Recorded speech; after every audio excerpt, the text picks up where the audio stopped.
des boucs et des veaux, mais avec son propre sang, ayant obtenu une rédemption éternelle. Alors pour celui qui a compris ça, toi qui es dans le monde, une fois, toi tu as compris ça, nous, Allah te donne maintenant la possibilité de comprendre. Ceux qui disent Seigneur sans salut. Alors il y a beaucoup de gens qui disent Allah, Allah, Allah tous les jours, mais ils ne peuvent pas entrer. Pourquoi? Parce qu'ils ne savent pas ce que Allah a fait pour eux.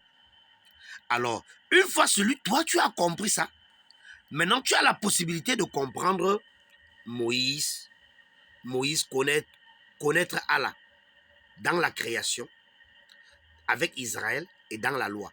Moïse, qui est Moussa, Allah nous a dit dans la sourate 654, puis nous avons donné à Moïse le livre complet, en récompense des biens qu'il avait fait, et comme un exposé détaillé de toutes choses. Alors toi maintenant, tu connais Allah, selon la création, comment Allah a créé le monde. Tu es parti avec le peuple hébreu, Israël.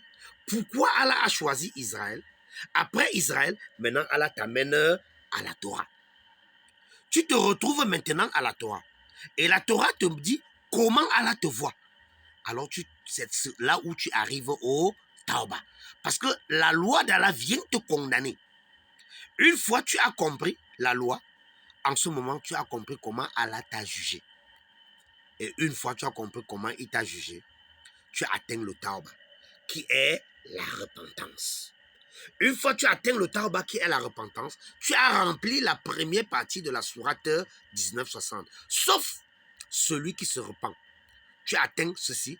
Une fois tu atteins le Tauba, maintenant, nous allons sur Allah maintenant se rapproche de toi.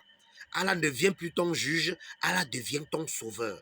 Il t'explique maintenant comment ton problème est résolu. Et il t'explique le problème avec Issa. La sourate 5:46. Puis nous avons envoyé après eux Jésus pour confirmer ce qu'il y avait dans la Torah. Et nous lui avons donné l'Injil où il y a guide et lumière. L'évangile, l'Injil te donne la possibilité de comprendre comment Allah a résolu ton problème pour que tu puisses entrer dans son paradis. Une fois que tu as compris cela, tu te trouves à la compréhension de comment entrer au paradis d'Allah. Tu comprends maintenant le secret, comment entrer. Tu te rends compte que ce n'est pas parce que tu mens, ce n'est pas parce que tu peux donner l'argent à la mosquée, ce n'est pas parce que tu es parti au pèlerinage, ce n'est pas parce que tu as fait les 5 prières que tu vas entrer au paradis. Tu